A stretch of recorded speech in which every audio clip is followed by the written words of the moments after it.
Hi, I've been looking forward to meeting with you. My name is Emily. Can you tell me your name and a little bit about yourself? Yeah, my name is Lily Hall. I am currently divorced, so I just barely got divorced a couple months ago, so we had to go through that long, tedious process. I have 2 kids. I have a 2-year-old and a 4-year-old. That's so fun. What are their names? So Oliver and Leo. Oh. So I have 2 boys, so it's hard sometimes. So I have 2 boys.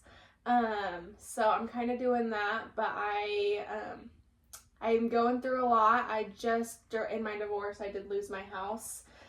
So I've kind of been like couch hopping with my boys. I've been staying at my mom's house a little bit, but I'm just like trying to find a job, trying to kind of pick myself up off the ground and kind of see what I can do. My ex-husband doesn't have any custody of our kids at all, so he isn't able to see them at all.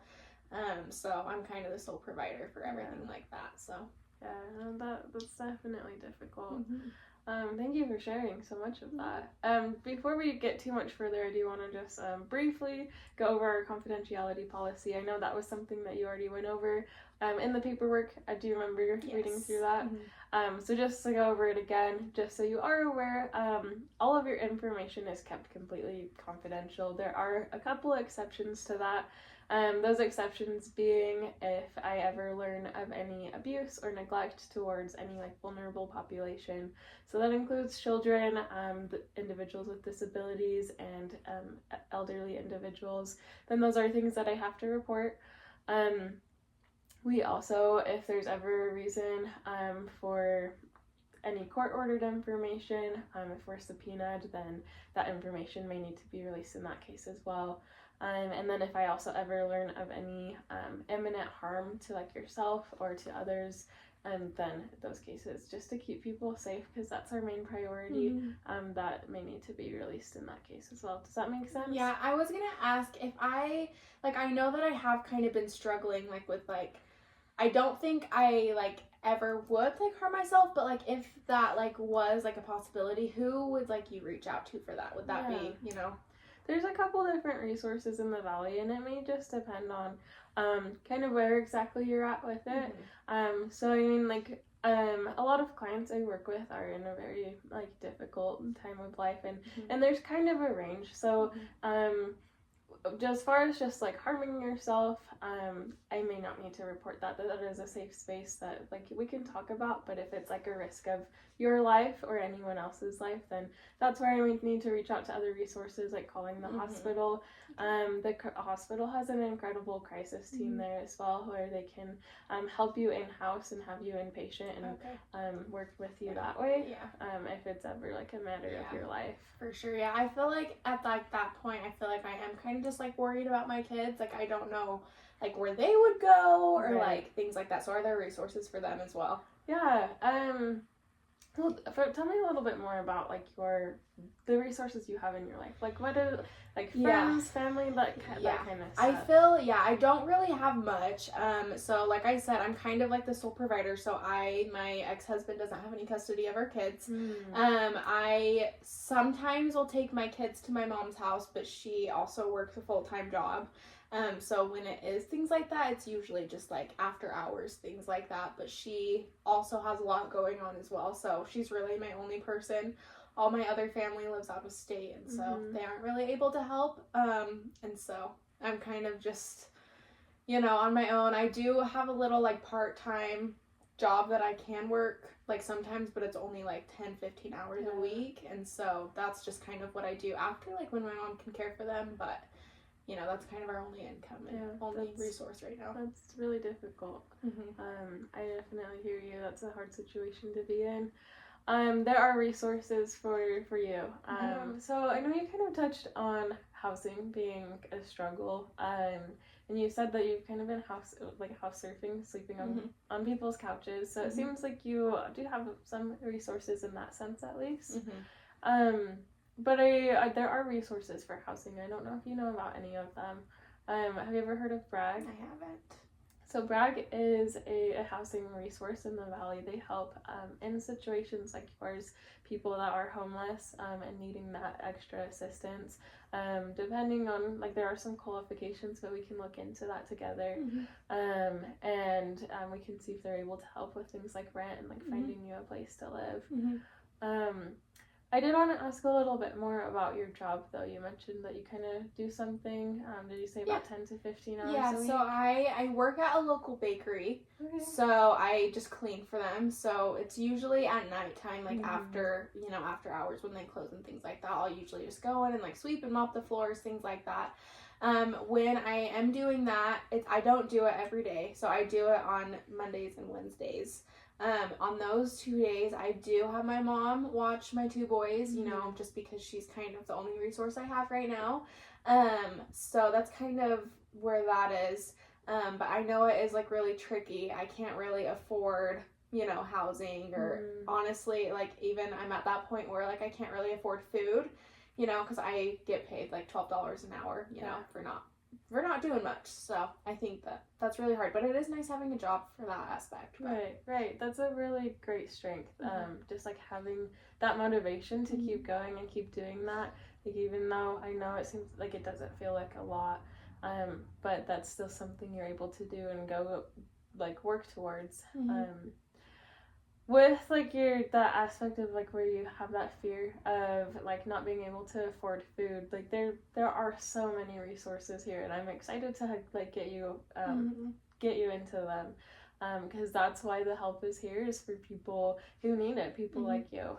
There's the food pantry, and I'm happy to help you get set up with that as well. And there's also DWS, that's a workforce service organization, and perhaps we can look into that and see what they can do with helping us find different job options. Have you been looking into other job opportunities or anything like that? I haven't really been looking too much, just because I know like this job it does like work with my schedule and like what my mom is able to help me with, and so that's kind of just why I've stayed at it. But I would be open to other opportunities if I was able to, you know, have it kind of work with my boys and with my kind of schedule, things like that. Yeah, it seems like taking care of your boys, that seems to be like a big stress. Oh yeah. We can also obviously look into childcare options too. I'm happy to do that with you.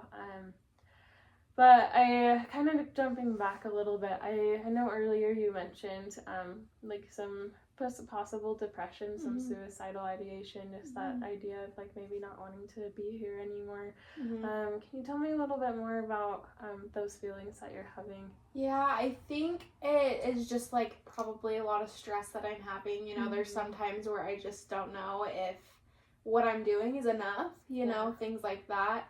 And so it has been kind of a little bit of a struggle, you know, with like my mental health and trying to figure things out, trying to, you know, provide for my boys, like be the only sole provider for them has been super, super difficult. So I think that is something that I am struggling with, especially like kind of trying to fight it on my own. I don't really have anything, you know, I don't really have anyone to talk to or anything like that. And I think that's kind of hard. Yeah, no, it absolutely is. Not feeling that support from peers and from family and just anyone in general, that is really difficult. But you're doing an amazing job. Thank you. Even just you being here and you reaching out to us and coming to sit here with me, that's an incredible first step. Have you ever had thoughts about like hurting yourself? Yes and no. I think there are times, you know, when I think the stress is just so overbearing that I just am like, oh, maybe it would be better if I just, you know, drove off this cliff or things like that. But I don't think like anything like besides that. But I mean, that is still a big thing. But that's something that's concerning. Yeah. Maybe having like some of those more intrusive thoughts. Have you ever like tried to harm yourself before? No, not really. I think a big thing like that is like something that is super tricky is like I kind of mentioned earlier, like with food and things like that, sometimes I don't feel like I have enough, so I'll let my boys eat and I won't. Things like that. So Yeah, well, let's get you into some of those resources, like I mentioned, like looking at the food pantry and housing, and because there really are so many opportunities and resources here in the community. And we can continue to meet as well. The service that we provide here, we can do up to 6 sessions, and then beyond that, we kind of do a reassessment. I may refer you elsewhere to outside like counseling, or we can look into continuing our services at a cost. But I am really happy that you came here today, Lily. I have high hopes with working with you and with helping you get involved in these services. And I'm here to support you. Even if like you just need someone to come along with getting involved in those resources, I'm happy to be here. So thank you so much for meeting with me. It was so nice to meet you. It's nice to meet you. You know, finally get some resources. I did want to ask, are you gonna be the person who like I meet with every time, or will it be somebody different? So I mean, unless you ever have any issues come up, like I'm completely okay with that. Like if you don't feel comfortable at some point going forward with me, the biggest priority is you and your comfort level. So if you want to work with somebody else, don't hesitate to bring that up. I'm happy to recommend other people. But if you do feel comfortable continuing to talk with me and share with me, I'm happy to do that for you. Awesome. Thank you so much. Yeah, thank you. We'll see you next time. Yeah, bye.